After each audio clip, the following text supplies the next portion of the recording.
എൻ്റെ എല്ലാ പ്രിയപ്പെട്ട കൂട്ടുകാർക്കും സ്മിതൂസ് വേൾഡിൻ്റെ പുതിയ വീഡിയോയിലേക്ക് സ്വാഗതം. ഈ ഒരു പാലപ്പം കാണാൻ തന്നെ നല്ല രസം കേട്ടോ.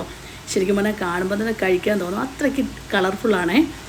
വളരെ ടേസ്റ്റി ആയിട്ടുള്ള ഈ ഒരു പാലപ്പം എങ്ങനെയാണ് തയ്യാറാക്കുന്നത് നമുക്ക് നോക്കാം. അതിനോടൊപ്പം തന്നെ ഏറ്റവും കുറഞ്ഞ ചേരുവകൾ കൊണ്ട് നല്ല ടേസ്റ്റി ആയിട്ടുള്ള ഒരു മുട്ടക്കറിയും കൂടി നമുക്ക് തയ്യാറാക്കിയെടുക്കാം. ഈ ഒരു പാലപ്പം തയ്യാറാക്കുന്ന സമയം മാത്രം മതി കേട്ടോ, അതിൽ കൂടുതലൊന്നും വേണ്ട. ഒരു 5 മിനിറ്റ് അല്ലെങ്കിൽ കൂടി വന്നാൽ 10 മിനിറ്റ് അതിനകം നമുക്ക് തയ്യാറാക്കി കിട്ടുന്ന ഒരു മുട്ടക്കറിയും കൂടിയാണ്. എങ്ങനെയാണ് തയ്യാറാക്കുന്നത് നമുക്ക് നോക്കിയാലോ.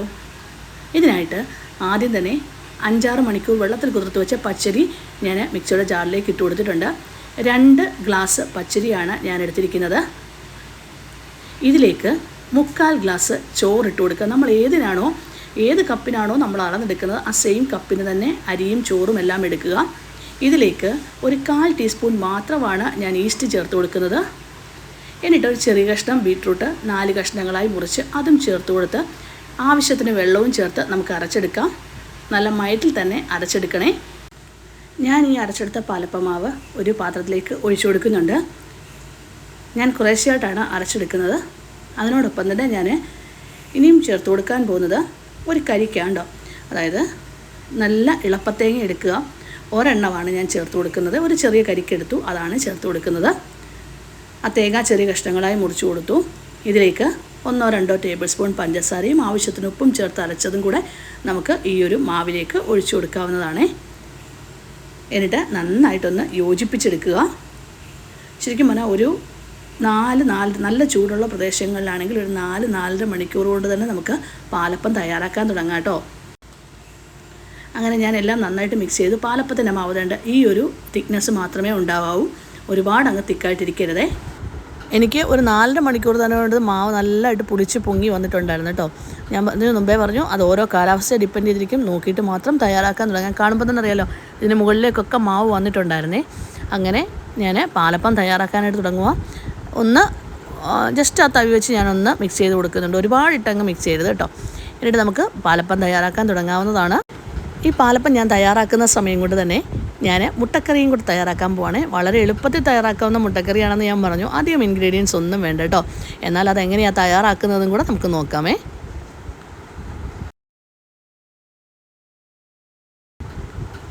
ഇനി ഞാൻ മുട്ടക്കറിക്കായിട്ട് അടുപ്പത്തേക്ക് ഒരു പാൻ വെച്ച് കൊടുത്തിട്ടുണ്ട്. ചൂടായി വരുമ്പോൾ ഇതിലേക്ക് നമുക്ക് എണ്ണ ഒഴിച്ചു കൊടുക്കാം. എണ്ണ ചൂടായി വന്നപ്പോൾ ഇതിലേക്ക് ഒരു ചെറിയ കഷ്ണം ഇഞ്ചി ഞാൻ അടിച്ചു കൊടുത്തേക്കുന്നത്.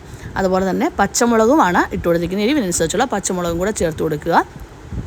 ഇനി നമുക്ക് ഇതിലേക്ക് ചേർത്ത് കൊടുക്കേണ്ടത് അരിഞ്ഞു വെച്ചിരിക്കുന്ന ഒരു തക്കാളിയാണ്. തക്കാളി ഇട്ട് നമുക്ക് നന്നായിട്ടൊന്ന് വഴച്ചെടുക്കാവുന്നതാണ്. ഇനി ഞാൻ ഇതിലേക്ക് ഒരു തണ്ട് കറിവേപ്പിലയും കൂടെ ചേർത്ത് കൊടുക്കുന്നുണ്ട്. അതായത് തക്കാളി വരുന്ന സമയത്ത് ഞാൻ കുതിർത്ത് വെച്ചിരിക്കുന്ന കാഷ്യൂനട്ട് അരച്ചെടുക്കുകയാണ്. ഒരു 10-20 കാഷ്യൂനട്ട് വെള്ളത്തിൽ കുതിർത്ത് വെച്ച് ഒരു 15 മിനിറ്റ് നേരം വയ്ക്കുക. എന്നിട്ട് നല്ല മയത്തിൽ അരച്ചെടുക്കുക. ഇത്രയും മാത്രമേ ഉള്ളൂ നമുക്ക് ചെയ്തെടുക്കാനുള്ളത്. എന്നിട്ട് ഇപ്പം തക്കാളിയൊക്കെ ഏകദേശം ഒന്ന് വഴന്നു വന്നിട്ടുണ്ട്. ഇതിലേക്ക് നമ്മൾ അരച്ച് വെച്ചിരിക്കുന്ന കാഷ്യൂനട്ടും കൂടെ ചേർത്ത് കൊടുക്കാം. എന്നിട്ട് നല്ലതായിട്ട് യോജിപ്പിച്ച് എണ്ണ തെളിയുന്നിടം വരെ ഒന്ന് വഴച്ചെടുക്കുക. അതിൻ്റെ ഒരു പച്ചമണം ഒന്ന് മാറാൻ വേണ്ടി നമുക്കൊന്ന് വഴച്ചെടുക്കാവുന്നതാണ്. കറിക്ക് ആവശ്യമായിട്ടുള്ള ഉപ്പും കൂടെ ചേർത്ത് കൊടുക്കുക. ഇപ്പോൾ ആ എണ്ണയൊക്കെ തെളിഞ്ഞ് വന്നിട്ടുണ്ട്. ഈ ഒരു സമയത്ത് ഞാൻ ഇതിലേക്ക് ആവശ്യത്തിന് വെള്ളം ഒഴിച്ചു കൊടുക്കുവാണേ.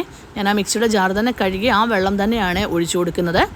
നമുക്ക് എന്തുമാത്രം കുറുകിയ ഗ്രേവി വേണം അതിനനുസരിച്ച് വെള്ളം ചേർത്ത് കൊടുക്കാവുന്നതാണ്. ഇനി നമ്മൾ ഒഴിച്ചു കൊടുത്ത ആ ഒരു വെള്ളമൊക്കെ നന്നായിട്ട് തിളച്ച് തുടങ്ങിക്കഴിഞ്ഞാൽ പുഴുങ്ങി വെച്ചിരിക്കുന്ന കോഴിമുട്ട ഇതിലേക്ക് ചേർത്ത് കൊടുക്കാം. ഞാനൊരു 3 കോഴിമുട്ടയാണ് ഇതിലേക്ക് ചേർത്ത് കൊടുക്കുന്നത്. ഇനി അടച്ചു വെച്ച് വേവിച്ചെടുക്കേണ്ട ആവശ്യമൊന്നുമില്ല. ഈ മുട്ടയും കൂടി ഇട്ട് നന്നായിട്ടൊന്ന് തിളപ്പിച്ചെടുക്കുക. അത് കഴിഞ്ഞ ശേഷം തീ ഓഫ് ചെയ്യാവുന്നതാണ്. ഇനി നമുക്കിതിലേക്ക് ഒരു താളിപ്പ് തയ്യാറാക്കി ഒഴിക്കണം. അതിനായിട്ട് ഞാൻ അടുപ്പത്തേക്കൊരു പാൻ വെച്ച് ഇതിലേക്ക് കുറച്ച് സവാള, ഒരു ചെറിയ സവാള അരിഞ്ഞത്, കറിവേപ്പില, വറ്റൽമുളക്, ഒരു 1/4 ടീസ്പൂൺ ജീരകം, ഇത്രയും ഇട്ട് താളിച്ചതാണ് ഈ ഒഴിച്ചു കൊടുത്തിരിക്കുന്നത്.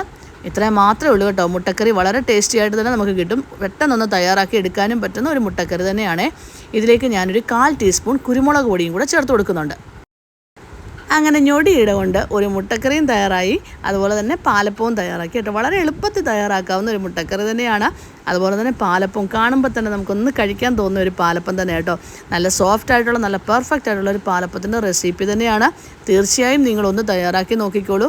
എന്നിട്ട് ഇഷ്ടമാവുകയാണെങ്കിൽ ഒന്ന് ലൈക്ക് ചെയ്യാനും ഷെയർ ചെയ്യാനും സബ്സ്ക്രൈബ് ചെയ്യാനും കമൻറ്റ് ബോക്സിൽ കമൻറ്റ് ചെയ്യാനും മറന്നു പോകല്ലേ.